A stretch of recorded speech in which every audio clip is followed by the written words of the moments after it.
So I don't know if it's the most wonderful time of the year for you or not, but for a lot of folks, especially my grandkids, and looking at the original story, it was the most wonderful time of the year for several people.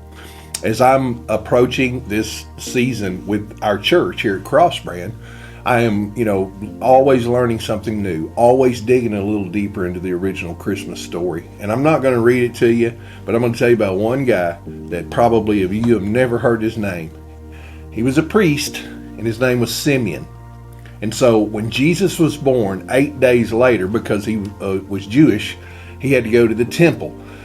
And they were going to offer sacrifices. And anyhow, one of the attendees, priest in charge that day, was a guy named Simeon.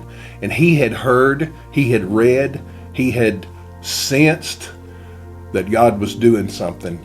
And when he saw that baby, it completely changed his mind. And he was very aged. He was very much a senior citizen at that point. He had seen Israel go through a very dark time. He had seen Israel not even hear from the Lord for 400 years in between the Old and New Testaments. And when he saw that baby, here's what he said. He said, "Lord, you can now dismiss your servant in peace." He was so changed, he was ready to die. And it was a good death. He knew that he had longed for change. He knew that he had longed for Jesus. And he said, "You can dismiss your servant in peace as you promised." Why? Because my eyes have seen your salvation. When I look at the Christmas story, it's not only Simeon. The concept, the central theme of change is all through the Christmas story. We see it in his parents. They were changed people.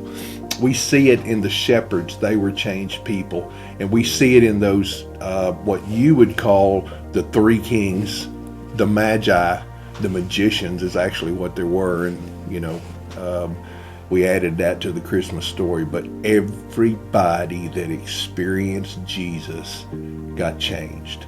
And it's no different from you and I. So let me give you the bottom line today. If you want to experience real change, meet Jesus. Now, it's not going to be an in-person meeting right now here on earth. It is a matter of you accepting the reason that he came, which is salvation. Salvation from what? Us, our sins. We all got the same problem. And there's two ways Jesus will change you. You ready? Number one, he can change your life while you're still living.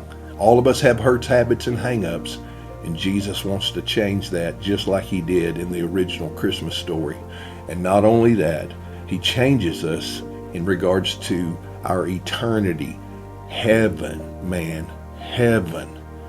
And that is the bottom line.